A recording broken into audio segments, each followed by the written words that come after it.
Hello, my fellow life administrators. Ryan Talon here. Just a quick programming note for episode 4. You might notice that there is a little distortion in the microphones. We had some issues with our lapel mics in this one. Never to fear, in episode 6, we are completely changing over, so you will notice a much better increase in audio quality. So bear with us through this one, and let's get on to the episode. Now, lifeadministration.com presents the Life Administration Podcast. Here are your hosts, Leslie Loftus and Ryan Talon. Hello, everybody, and welcome to our 4th episode of the Life Administration Podcast. A new hope. Yes, it is a new hope. It's a new hope for basic household management. It is. Very exciting. My name is Ryan Talon. With me, as always, is Leslie Loftus. Hopefully, you guys will notice that I'm being a lot quieter in this episode because I need some help in this particular area, and I'm really looking forward to the tools that Leslie has. Leslie, how's it going today? Today is going fine. Today's going fine. How about you? It's going great. You know, that last episode, It was what it was. No, I'm just kidding. I'm having a great time. I just said that because Leslie was in her head about the last episode. So if you listen to the last one, throw her some love, tell her it was okay, it was fine, everything's good. We're moving on. In any case, super excited for you guys to be with us today. A really, really important topic that we're going to be diving into, basic household management. Again, this is a foundational episode. If you listen to our previous episode, we were really talking about making a life plan. And this goes hand in hand with that. Because in my opinion, if you have a plan, you need to have time to execute the plan. But the thing that takes away time the most is sort of busybody, nasty, ugly work, or things that you maybe have to do 2 times because it didn't go the right way the first time, right? 2 times. 2 times. None of this stuff. 2 times a day. Yeah, okay. Some of this stuff Like I said, now this is where I shut up because I don't know what's happening. In any case, Leslie, it's a huge topic.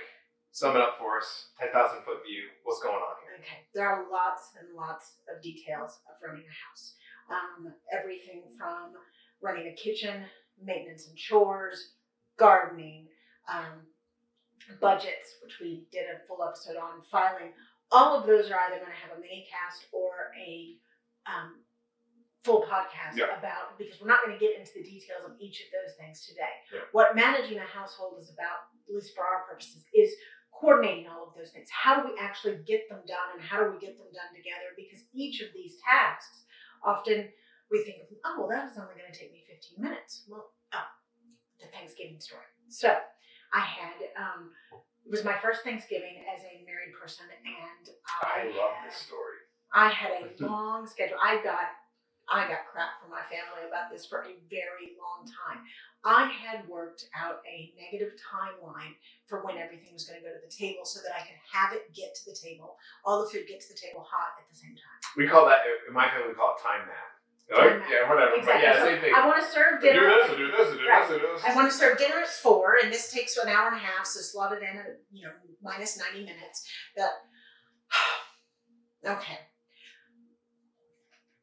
Timing food, it's one thing to know how to cook the food. It's one thing to know how to cook the food all together. Getting it all to the table together, it's not as simple as doing a backwards timeline, because in my case, the turkey just decided it was going to take longer to cook. Yeah. And I didn't have enough experience to realize I didn't know what I didn't know. Right?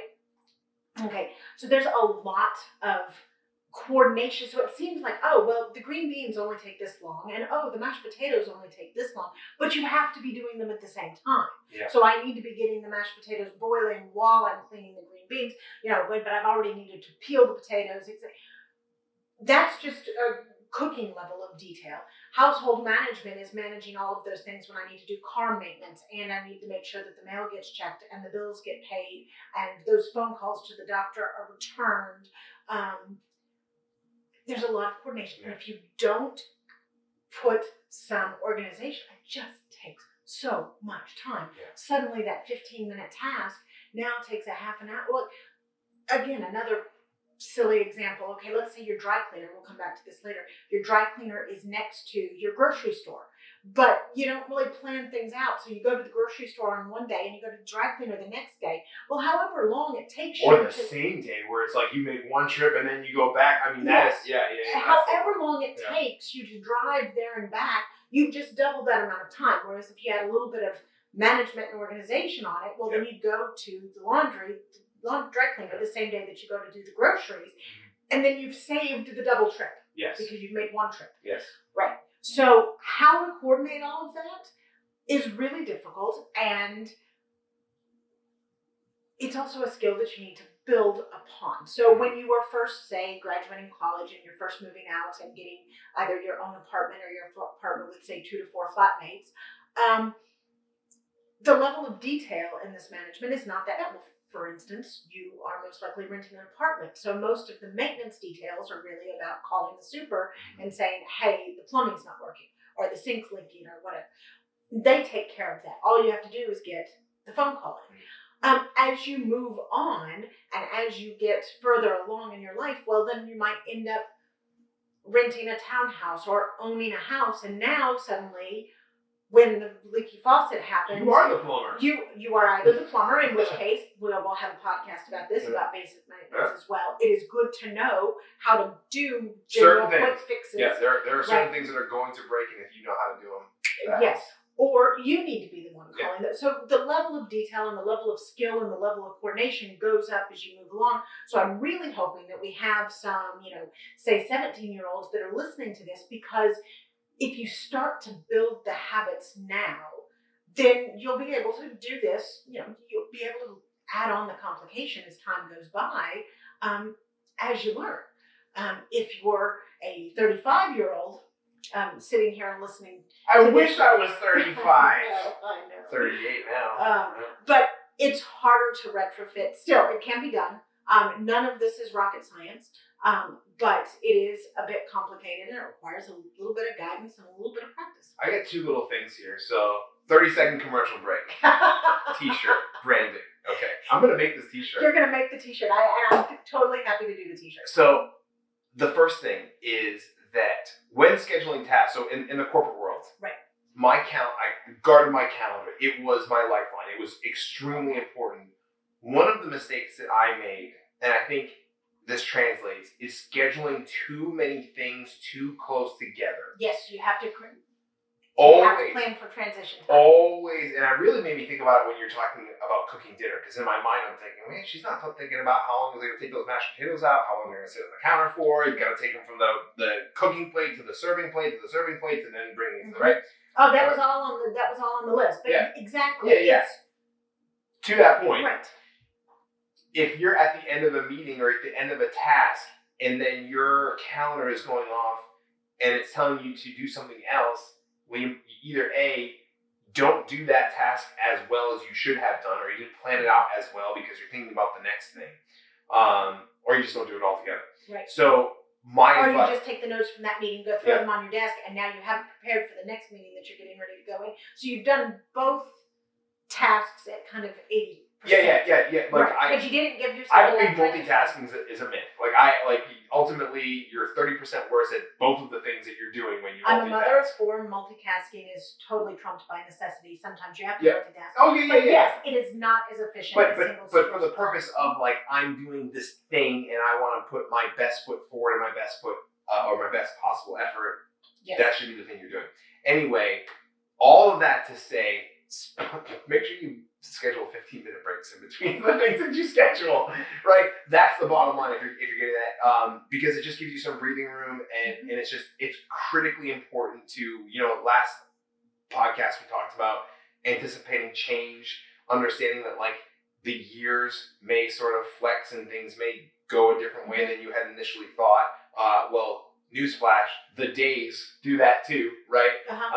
Traffic comes up. Dog threw up on the carpet, even though I just got them clean last week. That happened to both of us. Both of us. Right before we started filming, I'm downstairs cursing at my small little border collie mix because my carpets were cleaned 4 days ago. Yeah. And bam. And my carpets were cleaned 2 days ago, and my dog did the same thing. Yay. Anyway, so what do we need, right? So we want to have this basic idea of household management, we're going to need some resources, right? What are we using here? Okay, so at this level, household management is about organizing repetitive tasks. Yes. Very repetitive, over and over again tasks. Some occur daily, some weekly, some monthly, and then there's some yearly, and then there's some irregular rhythms, if you have it, in there, like you need to write a will, you need to update a will.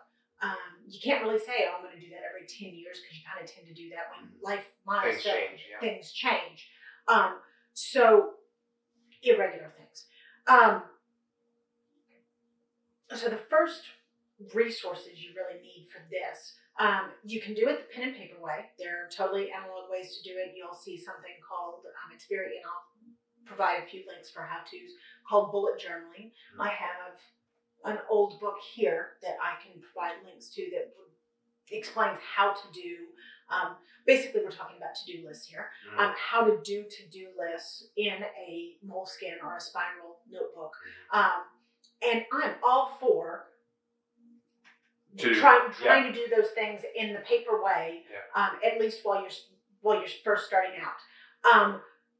The paper way is going to give way eventually, because frankly, apps that you can get, like just plain old reminders on Apple.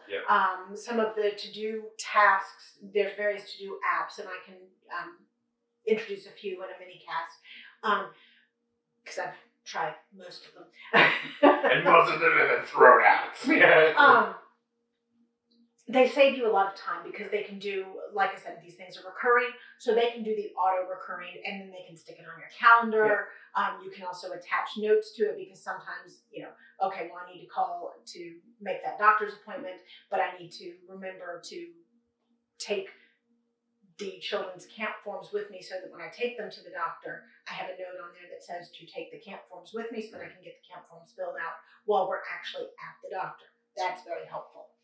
So, I have a little. But eventually you end up merging the written and right. This is a huge area where you merge the old and the new ways. Yeah. If you are young starting out, I recommend starting out on paper and then transitioning to apps. The more complicated it gets, you're going to spend more time on, but you still have paper. Yeah, and we'll talk about filing. That's part of this. So my 2 cents on this, as far as Alexa, for example. I have a 3-year-old daughter. We just kind of wrapped up potty training, and congratulations. Thank you so much. That is the only part of parenthood that I look back on with absolutely no affection whatsoever. I hated the potty. I get pains in my stomach, but speaking of peanut. So, but the reality is that we were sort of like, how do we do this every day? Because this was a task that like neither Lauren or myself wanted to do. Right. Because it wasn't very fun. But what we ended up doing was programming Alexa at 9:00 in the morning. We would add a skill that she plays the I Go Pee Pee in the Potty song. We all dance around in the living room, have a great time. As the song's ending up, we march towards the potty. And this is just what we do. And we go potty. And once we figured that out, that was critical. Now, that same philosophy can be applied to your every sort of daily tasks. Yes. So you can use things like organizing apps, I think, for everyday sort of recurring things that you always have to remember, critical. I personally, and this isn't for everybody, I love a little spiral to-do list notebook, because there is a satisfaction that I get when I cross that baby off, it's feeling good, right? And when at the end of the day, I look at my list and I go, man, I did a lot of stuff today. This was great. That's an emotional reaction. It's like cleaning off your desk. Absolutely. Feels amazing. So that's just kind of my 2 cents on where I'm at. So yeah, and I'm definitely not dissing paper, but once you get to the stage where you have 4 children, 3 dogs, absolutely. Elder family members. Yeah. I don't have time to retransfer the to-do list and to keep flipping back. I need all of the efficiency that this device can give me. Yeah. But I am completely on board with A, starting with paper, and B, if you really like paper. What I'm not on board with is what we talked about in the intro episode. And again, I'll link to the Wall Street Journal article, but they had a great article on planners, and planners love them. But there were clearly people that were using, they had them so detailed and so artistic. Again, I'm not going to diss the artistic stuff, but the to-do list was more about creating the planner than it was actually doing the to-do list. It's almost like for show at some point. You're like, oh, look at my awesome planner. Look how busy I am. Right, exactly. What I want you to learn how to do is to actually get all of this stuff done in the background without thinking about it much. Because let's go back to something really basic. Why do you put things on a to-do list? Why do you actually need a list? Me. To get it done. No. Oh. Well, gosh, I know. I'm so bad at this class. It is ultimately to get it done, but mostly so you don't keep your brain worrying on of, okay, well, I've got these 5, do A, do B, do C, do D, and then I'm getting into the car, do A, do B. You can free up your brain power to actually think about other things, do other things during the day if you've actually got, your to-do list is written down somewhere, it's recorded. You don't have to, a popular one is, Post-its or bulletins, say on the refrigerator or on a bulletin board, so I'll just stick all my tasks up there. And then it's this crazy mess that you can't see anything. And like, when that happens, like, or I'll leave, I need to go on an errand and I need to return something, so I'm going to leave it here by the door. And then the next thing you know, your entry hall is loaded with stuff, and you don't remember what goes back to Target and what goes back to Home Depot, and you'd have to sift through it anyway. And oh shoot, you forgot that. And this is so scary. It's like you're reading my mail right now. It's like I've seen this, and I've done some of this. I mean, like listen, I have had more conversations and more times where my wife will be like, okay, you're gonna go to Walmart, and then you're going to go to Target, and then you're like, and they're all returns, by the way. I'm actually going to buy anything. I'm going to return the things. And then inevitably what happens is, like, because we're not super organized when it comes to this, is like there are receipts missing. And so then, like, it's a fight at the counter. Oh, you got to call your manager. It takes more time away from the things I'm supposed to do, right? Right, because now a 5-minute return has become a 25-minute wrangling with, and you're more stressed out. Yep. You spent more time. You may or may not have gotten the thing returned, so you might have just had a frustration, come back home with the thing. So you're still out the $20 or $40 or whatever you spent on it. It's just spinning wheels. And wouldn't it have been awesome if we just had a file folder for receipts? Well, actually, what you do now is you snap a picture of the receipt. I gotta get it together. I'm in trouble. Okay. This one is going to require a lot of mini casts, because we're going to need to talk a lot of detail Teach me. Because, there's no way in a 30, 40-minute podcast that we can cram in the amount of detail that we need on this. It's okay. Right. We're not going anywhere. And neither are they. They're not going anywhere either. Well, if they need as much help as you, probably not. No. Actually, they listen to this guy like, this guy doesn't know what he's talking about. I'm out of here. Click. Skip. Next. Actually, if my college roommate is listening to this, she is laughing to the point of tears right now, because I did not actually, turns out I'm a very intuitive organizer, but I did not grow up in a home that I didn't know how to do it. Yeah. So when I was in college, I mean, like, they used to move stuff off of my bed so that they could find me. Like, is Leslie even here? I don't know. We have to move these things out of the way to actually see. And May was very neat. So you really could draw a line down our rooms. It was my messy side and her very neat side. She loved that. Oh, she loved that. Loved that. Anyway, I got a job on cruise ships after college, and first of all, you have daily inspections because it's a safety hazard to have. The floor space of the room is not quite as big as this table. And you share a bunk, so there's 2 bunks at the end of it. You share a bunk with somebody else. And we had daily inspections because you had to have everything put away. And then also we were stews. We were waitresses. And working on a ship is really hard. And when you're on, you are on. And I was partnered with this gal named Nancy Brown.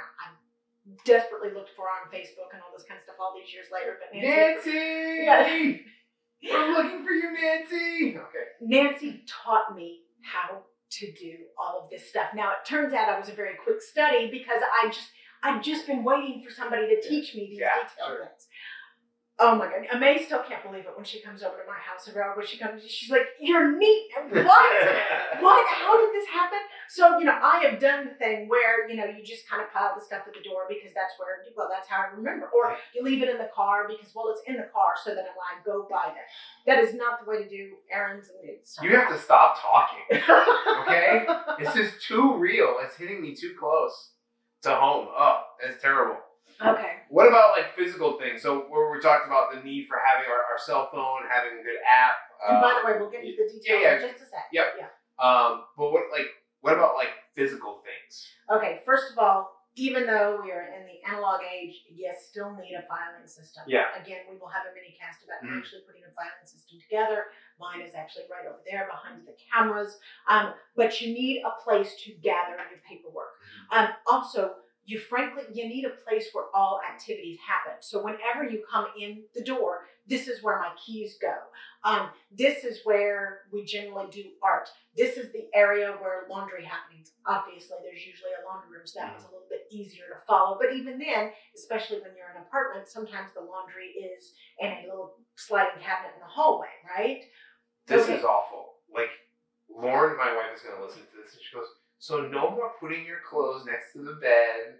None of it," because I do. Lauren, when we're done, I don't do violence on the camera. Good. I'll whack him.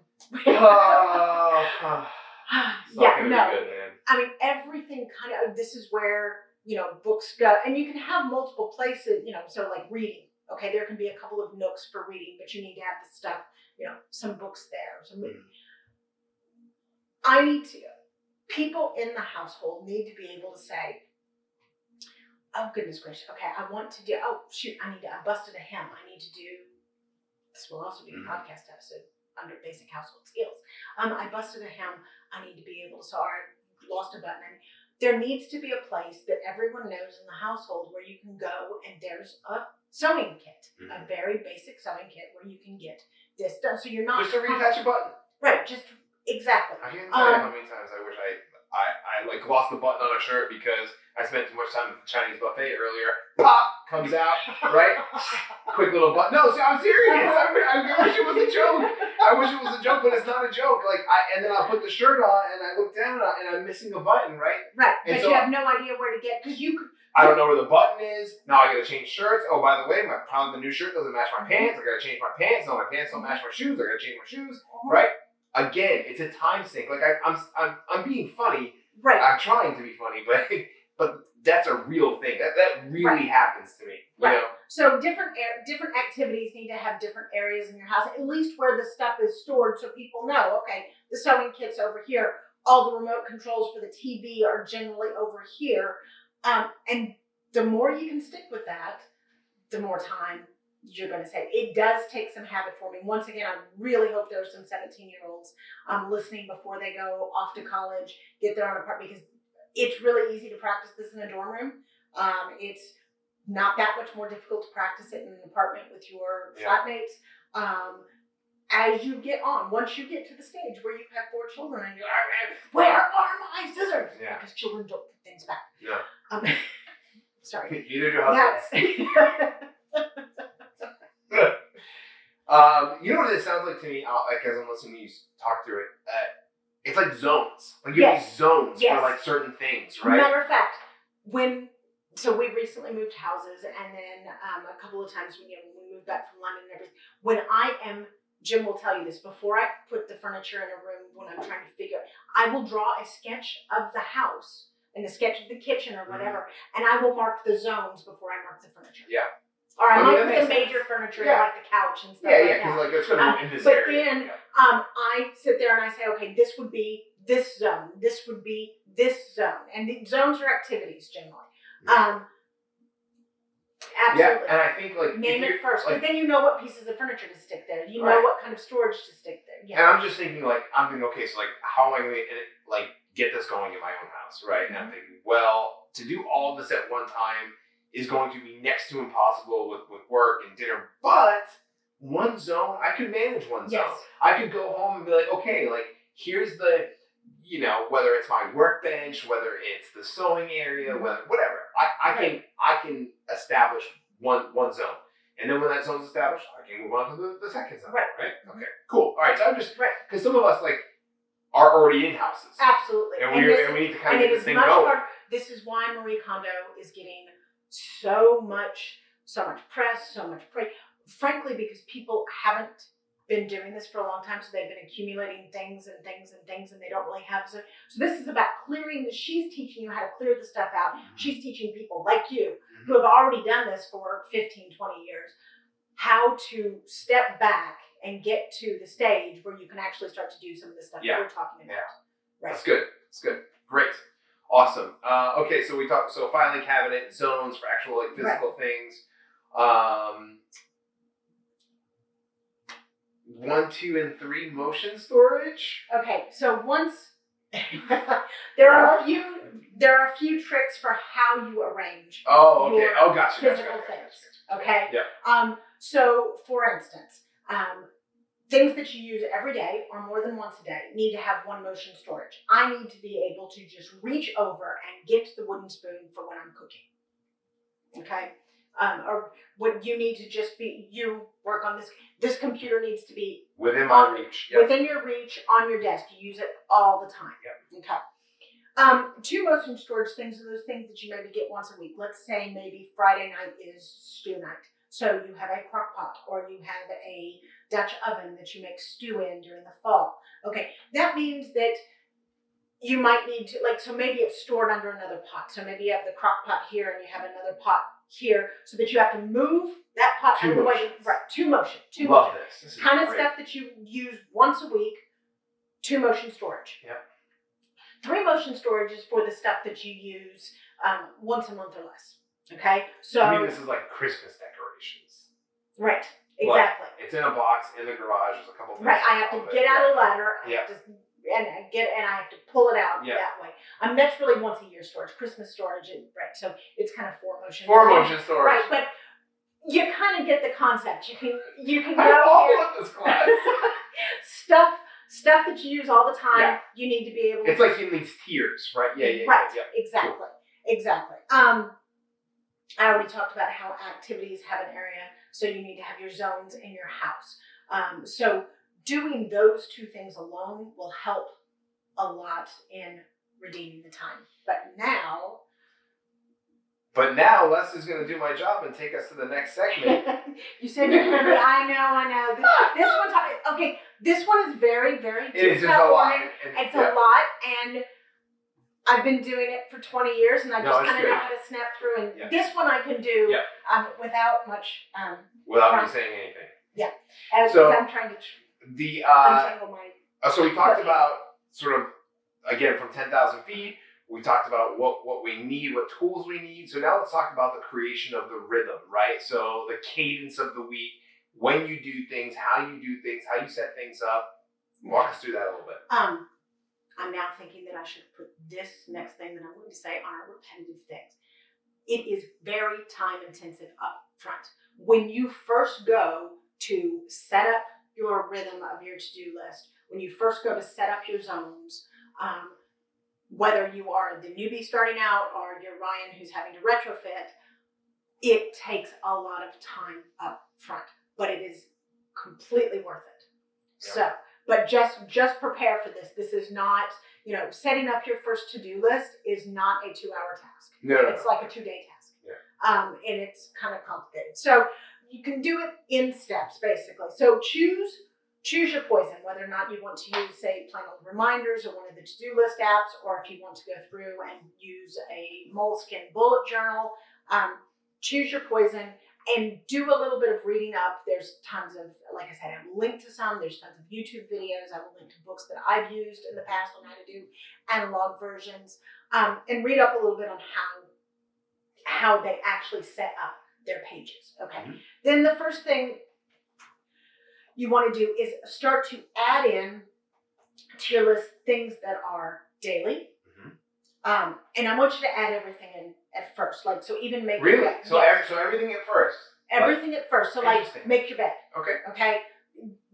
Because this is about setting a habit. Yeah, no, Okay. totally. I would have been like, start slow because like that's what but no, I can understand the value of it. And like, And let's then that's get why on. I warn you that it's time intensive at the beginning. Now, Exactly. once you get I'll talk about that in a second. So I want make your bed. I want unload the dishwasher. All of the daily feeding and watering the dogs. All of that stuff goes on your list, repeated daily. Okay, so however... Should we set times up with these things? So like... I do, because I don't like to have them come ping me. I don't want to have them ping me all day. And what I'm going to tell you to do at the end is setting up a habit of when you check it. Got it. Right, so you're going to check it twice a day in general to start off. Pipe down class, questions will be answered at the end. All right, so add your daily things in. Then go through your weekly thing. Okay, garbage is picked up on Monday and Thursday. Add that in. Recycling is picked up on Wednesday. Add that in.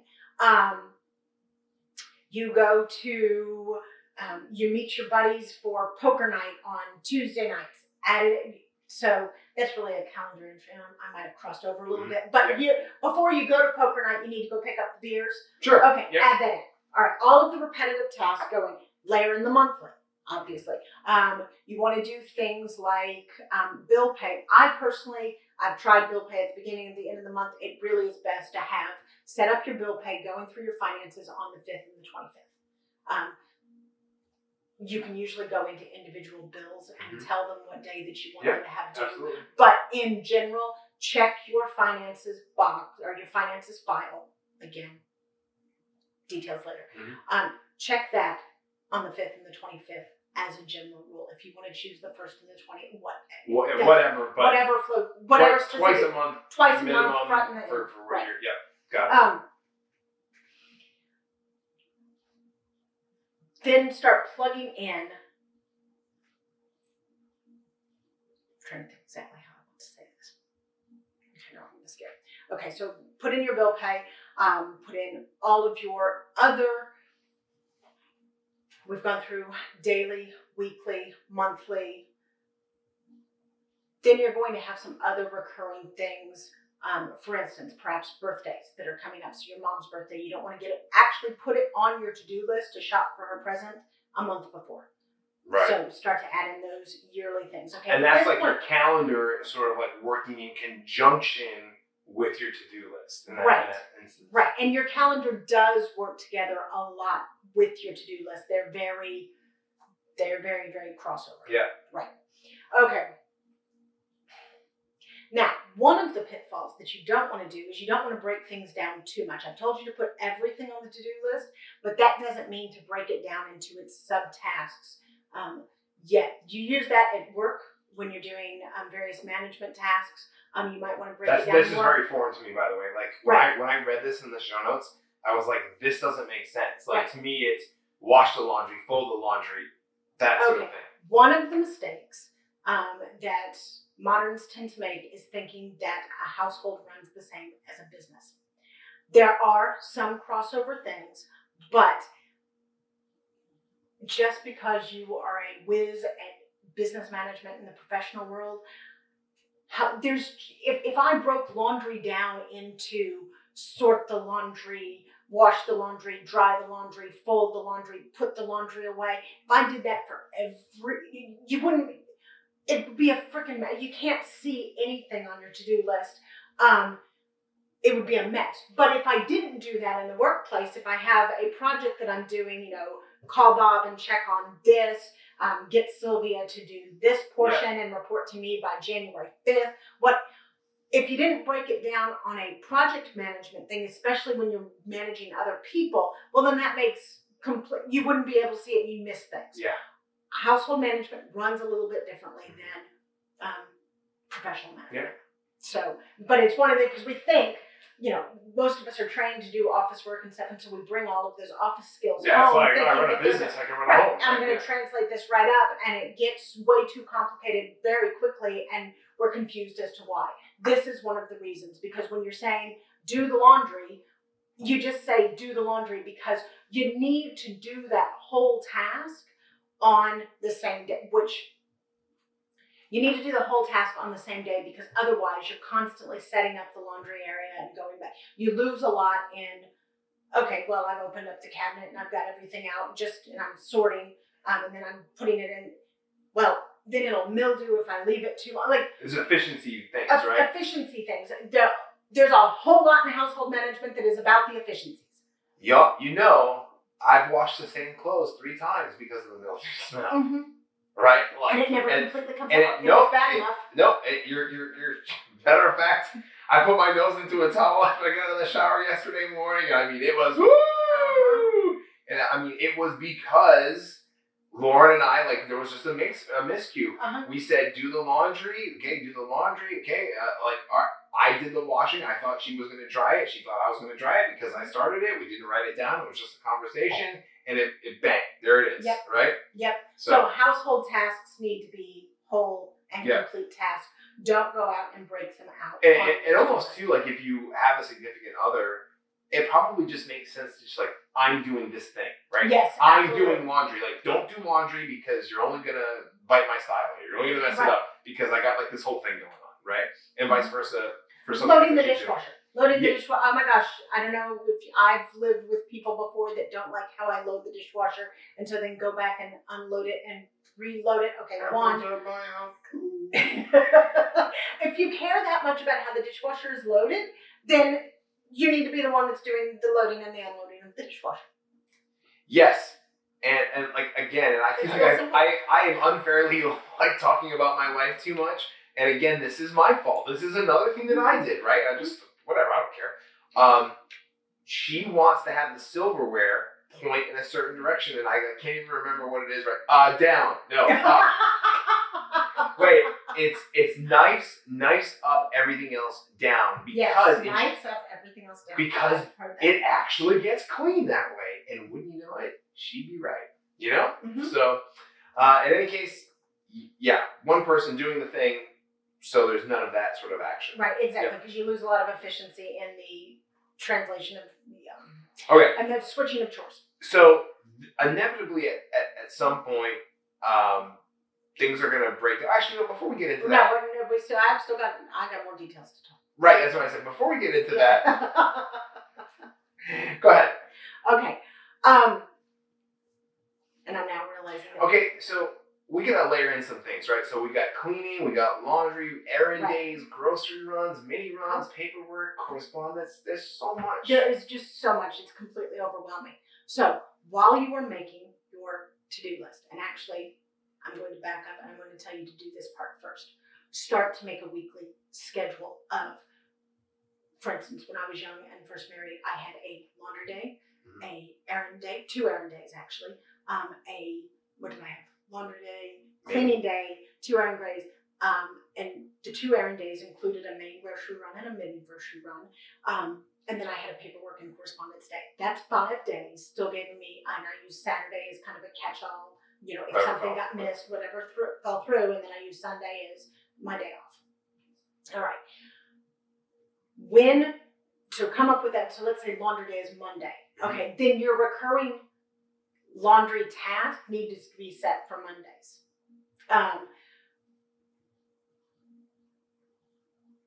When you have 2 errand days, let's say they're Tuesday and Thursday. I'm pretty sure that's what I had mine as. Tuesday and Thursday. And again, your dry cleaners is right next to your grocery store. Okay, so then one of your dry cleaning pickup days or drop-off days needs to be Tuesday or Thursday. Right. So that's you're going to the store. Right. Yeah. So first, build yourself a little bit of a weekly schedule and a monthly schedule. Things like I do finances on the 5th and the 25th, or whatever you want.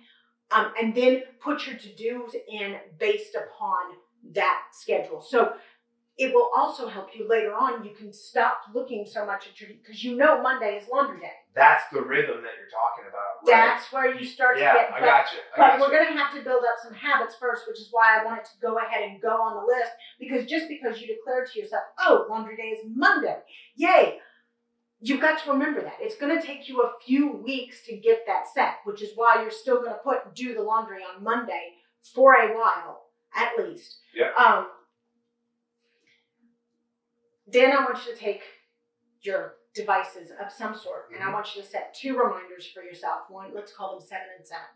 Set one at 7 a.m., one at 7 p.m. Obviously, the times are specific, whatever you want. Yeah. But morning and evening, check your to-do list and your calendar, because we're not covering calendars in this. We sort of are, but not really. Check your to-do list and your calendar. Make it a habit. It will take you a few weeks to get a habit, but you can have the most beautiful and well-organized to-do list in the world. If you're not checking it, it's not going to do you any good. Right. And if you're not used to checking it, trust me, it takes you like 2 days to forget about it. I like that rhythm too of 7 and 7, because what's happening is, or 8, whatever. Yeah. But this idea of like having it 12 hours apart, because what's happening is that now at night I'm starting to think about things. Well, I can sort of pair these 2 things together, right? Like I know, right? So I can start to, instead of, we used to say that either you happen to the day or the day happens to you. Exactly. This is about making you happen to the day. Right. So that's what this is to me, is it's you putting sort of this daily cadence, this daily rhythm around what is going to happen. You have this sort of arching overlayer of the monthly schedule. Then you have underneath that, you have the weekly, and then the daily can be probably a little bit flexible, because seasons change, and holidays, whatever. Okay, all right, I got it. I'm there. Right. I'm there. Cool. I got it. And once you get used to checking it, not only do you get used to checking it, but then when it breaks down, because it will happen, you'll go on vacation and you'll forget about when you come back. You'll get sick. You'll have the flu for a week, and obviously things will fall, and then you'll be out of the habit. But once you've established the habit the first time, so be very diligent about establishing the habit the first time. Once you've done that, then it's easy to go back and just set up again the household chores and the financial chores. This is the part when you start small. See, I got it. Right. Yeah. Set up those 2 and then go back to your 7 and 7 to get yourself back into the habit. Once you've done it once, it'll be really easy to rebuild. Or not really easy. It is much easier to rebuild your schedule. Or you're going to find you switch jobs or you move towns, and so now your rhythms have to change. They need to change for whatever reason. It's much easier to switch that. Like once you've established the habit, it's easier to modify the habit. Yeah. And it's also easier to reestablish it. But that's why the first time it's very time intensive. Get it all down. Get it and get yourself just. And then work the plan. And work the plan. Like all the planning and scheduling in the entire world is fantastic, but if you don't actually do it, right? I mean, I think that needs to be said. And it is much easier to do now because you can wear the stuff. I mean, like I can have it tell me, check my to-do list. I don't actually have that one anymore because now I've got. Yeah, you're graduating draws and all that sort of stuff. We understand. Yeah. So is there anything that we haven't talked about today, just kind of wrapping up the episode, like that it's like, okay, I know we've talked about a lot, but is there anything that you probably need to have this in here? I know we gave a lot of examples, but to me, one of the things, like for me, I am an independent business owner, so tax is quarterly for me. Yes. That's something like I need to remember, and it's happened too often where I'm like, right? That's one of that's one of the things you need to layer in, because yes, it is easiest to forget those things because you don't do them all the time. Yeah, you only have to do it once or twice a year. Exactly. So I like this kind of idea, like, we have this, like the motion, right? Like it's like, this is a 1 motion move, this is a 2 motion move, right? And it's almost like some of these tasks and these lists, they kind of are the same thing, where it's like, this is the monthly, this is the weekly, this is the daily. And they all require, like, the tax motion for me only happens once every 3 months. The string of the guitars happens all the time. Like that's a different kind of thing, right? So, okay, yeah, I gotcha. So, is there anything else, like anything that, like, maybe a pitfall that you have fallen into that you could help other people be aware of? Anything like that? Usually getting too detailed on the task, like wanting to break down the task into all of its component parts, and falling out of the habit of looking at it. Okay, because sometimes, especially when you're in a complete rhythm, so for instance, this happens a lot when you have young children, and a girlfriend used to tell me a joke. She was like, just when you kind of get, okay, you've got the kid sleeping through the night now and you've got a general daily rhythm and stuff, and she's like, you're going at this for about 6 weeks and you're feeling all great and stuff like that, and then it'll all change. Yeah. Okay. When you're in those periods when it just feels like it's grooving and you just got it down, and it first of all, it feels like this is going to last forever. It is like that, and it's not. It is really easy to just start doing it in your own head. And just like, oh, okay, well, it's Monday, it's laundry day, I know what to do, I don't need to check my list. Okay, I cannot tell you how many big things I have dropped in the past because I got out of the habit of checking my list myself. And a matter of fact, sometimes I would get my husband's excellent about this, I get very frazzled. And the first thing he will do is he'll tell me, because I all of a sudden I can't focus, because then everything that we've talked about on this list and more expands, and all I can see is all of it that needs to get done. And he'll say, okay, stop, go do that. And he'll give me one task. He'll narrow it down and say, go do that, go clean your desk, or go take care of that thing at the doctor's office with the kids, or usually it's camp. Last year was camp forms. That's the one that's actually running through my head. Just get that one task done, and it's almost like a reset button for me. But those have been, because when you do have a rhythm, once you have the habit, sometimes you get cocky. You know what it reminds me of? When you're driving home and you're thinking about something else and you totally miss your exit. Yep. It's just like, I've done this 1,000 times. Right. But today, I blew right by it. Yep. So it's the same kind of thing. Don't get cocky. Awesome. Wow. Okay. Anything else? Right. We kind of put a big bow. Don't get cocky. We're going to put a big bow on this. Is there anything else that you can think of that you want to tell our beautiful audience? Don't break down the topics of your list too much. I don't recommend a breakdown of more than, this is my tasks at work, and these are my tasks at home. A lot of times people want to do, okay, well, these are my hobby tasks, and these are the ones that I want to do in the garden. And when you break it down too much, then you have a coordination problem, and then you also, it's hard enough sometimes to remember to look at one list, much less two. Right, exactly. And now if you actually have 6 separate lists because you happen to have one for the charity that you're working for, and you have one for home stuff, and you have one for work stuff, well, that's 3 right now. The chances that something, or that you double book and cross schedule. And it takes time to check, right? It takes time to check 6 lists. 6? I should use a different number. Yeah, that was hard. Thank you very much. 9 lists. That was so much easier. Anyway, I digress. We're going to wrap this one up, guys. We're super long, but there's so much information. And like I said, lots of mini casts coming for this one, because there's a lot of just how to put together a filing system. I will walk you through that. Literally took the words right out of my mouth. I would highly encourage you to check the show notes. There will be, I think, between 2 and 3 mini casts, if not more, for some of the details in here. Other than that, thank you so much for sticking with us. We had a good time in this episode. It was super fun. And the Wolf House. And she slept through the whole thing, which is wonderful. So I had a really good time with this one. Super fun. I got a lot of work to do. No, honestly, and you know what I think would be kind of cool is maybe like a checkup in a couple weeks, like where I'm at. Like I'll get kind of, I would hope that some of the people are going through this with me, and I'm not the only adult that's out there. You were not. Yeah. You were not. And once again, the success of Marie Kondo says that you're not adult. You're not adult. You're very smart, Ryan. Oh, I thought you said adult. No, I am adult. Oh, adult. Ryan is also from Boston. Every once in a while, we have these word misunderstanding issues. Addict. Adult. What? Artist. No, artist. Artist. You are not adult. Yes. You are an adult who is not alone in this. Cool.